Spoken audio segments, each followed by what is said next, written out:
సూర్యుడు ఉదయించాడు. ఆకాశంలో నారింజ్ ఎరుపు రంగుతో చిత్రించారు. రాబోయే రోజుకి ఒక భయంకరమైన సూచన. యుద్ధభూమి నిశ్శబ్దంగా ఉంది. పొగమంచుతో కప్పబడి గాలిలో మరన్ మరియు కషియాంగ్ యొక్క దుర్వాసంతో నిండిపోయింది. మునుపటి రోజు యుద్ధం నుండి గాయపడిన భూమి మరొక విధ్వంసం కోసం ఎదురు చూస్తోంది. రెండు వైపులా వేలాది మంది యోధులు కదిలారు. వారి ముఖాలు చిన్నబుచ్చుకున్నాయి. రాబోయే యుద్ధం గురించి తెలిసిన వారి హృదయాలు బరువెక్కాయి. కురుక్షేత్రం మధ్యలో మరొక రోజు, మరొక రక్తపాతం మరియు నిరాశ. కురుక్షేత్ర పితామహుడు అయిన భీష్ముడు తన రథంపై నిలబడ్డాడు. అతని రూపం యుద్ధభూమి మీద ఒక శక్తివంతమైన శిలవలే నిలిచింది. అపారమైన శక్తి మరియు అధికారం కలిగిన వ్యక్తి. అతని శరీరం యుద్ధానికి సిద్ధంగా ఉంది. అతని మనసు ఒక లక్ష్యంపై కేంద్రీకృతమైంది. అతని కళ్ళు బుద్ధతాప్యంలో ఉన్నప్పటికీ తీవ్రతతో మండుతున్నాయి. ఆ కట్రలో యుద్ధం యొక్క అనుమానం, విజయం మరియు కోట్మి యొక్క జ్ఞాపకాలు ఉన్నాయి. అతను యుద్ధభూమిని సర్వే చేశాడు. అతని సంకల్పం చెక్కు చెదరకుండా, అతని స్ఫూర్తి విరిగిపోలేదు. ప్రతి సైనికుడి కదలికను గమనిస్తూ, ప్రతి వ్యూహాన్ని అంచనా వేస్తూ, మునుపటి రోజు విజయం ఖర్రా సైన్యాన్ని ధైర్యం చేసింది. వారి గుండెల్లో ధైర్యం నింపింది. వారి ఆత్మవిశ్వాసం పెంచింది. వారు భీష్ముడి వెనుక ర్యాలీ చేశారు. వారి నైతిక స్పర్శం పెరిగింది. వారి యుద్ధకేకలు నిర్జన మైదానాల్లో ప్రతిధ్వనించాయి. భీష్ముడి నాయకత్వం వారికి ఒక శక్తివంతమైన ప్రేరణగా నిలిచింది. భీష్ముడు పాండవ నిర్మ తన చూపును స్థిరంగా ఉంచి తన చేతిని పకెత్తాడు. ఒక సంకేతం ఇచ్చాడు. మరియు ఖర్రా సైన్యం ముక్కు మరియు కోపం యొక్క హల్లా ముందుకు దూసుకెళ్లింది.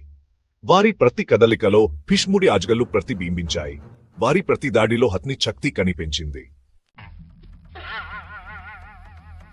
యుద్ధభూమి అవతల అర్జునుడు ఆందోళనతో ముఖంతో ఖర్రా సైన్యాన్ని చూశాడు. భీష్ముడి కడ్డలోని అగ్నిని చూశాడు. ఖర్రా యోధుల దాడి కింద భూమి కంపించడాన్ని అనుభవించాడు. అతని పట్టు అతని విల్లు గాంధీవంపై బిగించింది. అతని వేట్లు సహజంగానే తీగను గుర్తించాయి. భీష్ముడి శక్తి అతను కలిగించే ప్రమాదం అతనికి తెలుసు. కాని అర్జునుడు సాధారణ యోధుడు కాదు.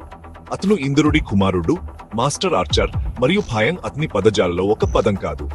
ధర్మం కోసం, ధర్మం విజయం కోసం అతను భీష్ముడిని ఎదుర్కొంటాడు. అతని కోపాన్ని ఎదుర్కొంటాడు. భూమి యొక్క పునాదులను కదిలించే గర్జంతో శక్తివంతమైన పాండుడు భీముడు ఖర్రా నిర్మలలోకి దూసుకెళ్లాడు.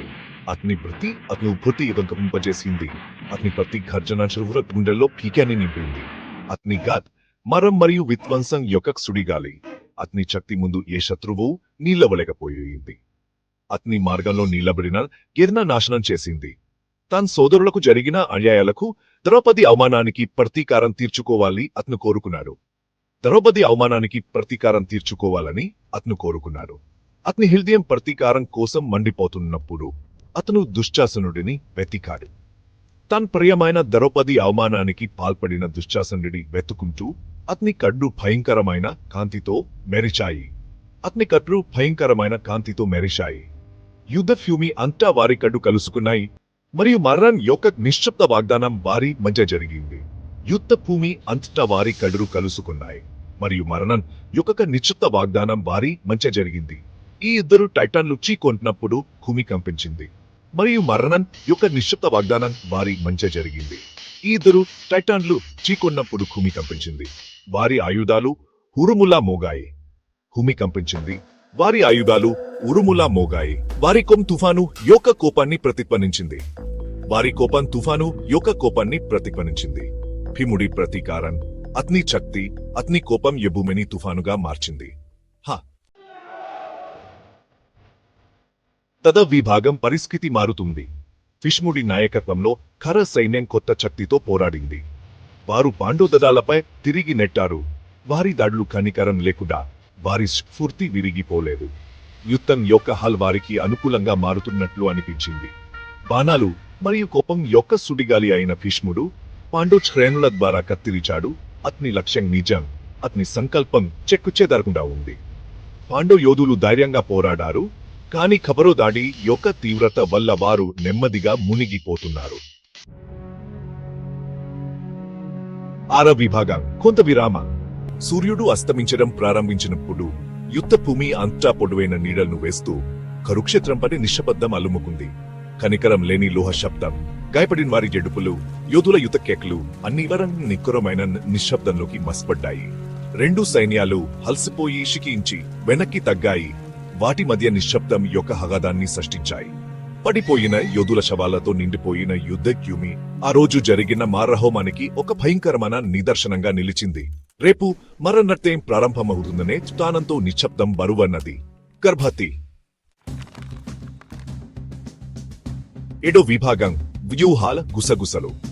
ఈ విభాగంలో పాండవ శిబిరంలో చోటు చేసుకున్న సంఘటనను పరిశీలిస్తాము. పాండవ్ శిబిరంలో మానసిక స్థితి దిగులుగా ఉంది. యుద్ధం వారి శక్తిని తగ్గించింది, వారి మనసులను కుంగదీసింది. ఆ రోజు యుద్ధం తీవ్రంగా పోరాడినప్పటికీ వారికి అనుకూలంగా జరగలేదు. పాండవులు తమ సహచరులను కోల్పోయారు. వారి గాయాలు ఇంకా మానలేదు. వారి పడిపోయిన సహచరుల దృశ్యం వారి హృదయాలపై బాగా బరువుగా ఉంది. ప్రతి పడి ఉన్న శరీరం ఒక కథను చెబుతోంది. ఒక స్నేహితుడి, ఒక సోదరుడి. దీజసారరి అయిన కృష్ణుడు తన స్నేహితుడు అర్జునుడిని గమనించాడు. అతని ముఖం మీద ఆందోళన చూశాడు. అర్జునుడు తన బాధను దాచలేకపోయాడు. అతను అర్జునుడి కుజంపై ధైర్యాన్నిచ్చే చేతిని ఉంచాడు. అతని కత్తులు జిగ్బాన్తో మెరుస్తున్నాయి. కృష్ణుడు అర్జునుడికి ధైర్యం చెప్పాడు. అతని ఆత్మను ప్రేరేపించాడు. ప్రతి యుద్ధం అతను చెప్పాడు. అతని సువరం భావోద్వేగ తుఫాను మధ్య ప్రశాంతంగా ఉంది. ఒక పాయం నేర్పుతుంది. ప్రతి హోట్మి ఒక కొత్త వ్యూహానికి మార్గం చూపుతుంది. నేర్చుకోవడానికి, అనుగుణంగా మారడానికి, అధిగమించడానికి ఒక అవకాశం. కృష్ణుడి మాటలు పాండవులలో కొత్త ఉత్సాహాన్ని నింపాయి. అతని మాటలు పాండవ సోదరుల హృదయాల్లో ఆశను రేకెత్తించాయి. వారు కృష్ణుడి చుట్టూ గుమ్మిగూడారు.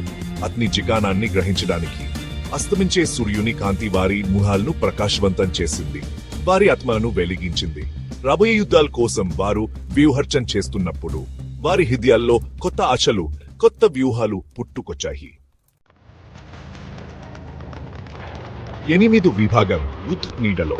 కురుక్షేత్రంపై చీకటి పడినప్పుడు నక్షత్ర దుప్పటి ఆకాశం అంతా వ్యాపించింది. వాటి కాంతి చల్లగా మరియు దూరంగా ఉంది. యుద్ధ భూమి ఇప్పుడు నిశ్శబ్దంగా మరియు నిశ్చలంగా పాపిని బిగ్గపట్టినట్లు అనిపించింది. రెండు వైపులా యోధులు, వారి శరీరాలు అలసిపోయాయి. వారి మనస్సులు ఇప్పటికీ ఆ రోజు యుద్ధంతో మండుతున్నాయి. రాబోయే తెల్లవారికి సిద్ధమయ్యాయి. వారు తమ ఆయుధాలను పదును పెట్టారు.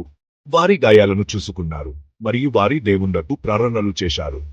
ఎందుకంటే సూర్యుడు మళ్ళీ ఉదయించినప్పుడు వారు మండ్రి మహాద్భుతం మధ్యలోకి, కురుక్షేత్రం అనే మల్గం బొడ్డులోకి తిరిగి నెట్టబడ్డారని వారికి తెలుసు. అర్జునుడి మనసులో ఏం జరుగుతుందో తెలుసా? ఇంకా ఉత్కం పెరగబోతుంది. రేపటి యుద్ధం ఇంకా పేతోరంగా ఉంటుంది. ఎవరు గెలుస్తారు, ఎవరు ఓడిపోతారు? ఈ వీడియో నచ్చితే లైక్ కొట్టండి. మీ ఫ్రెండ్స్ అందరికీ షేర్ చేయండి. మీకు ఏమనిపించిందో కామెంట్లో చెప్పండి. సబ్స్క్రైబ్ చేయడం మాత్రం మర్చిపోకండి. రేపు కృష్ణుడి మాటలు మనందరికీ దారి చూపాలి.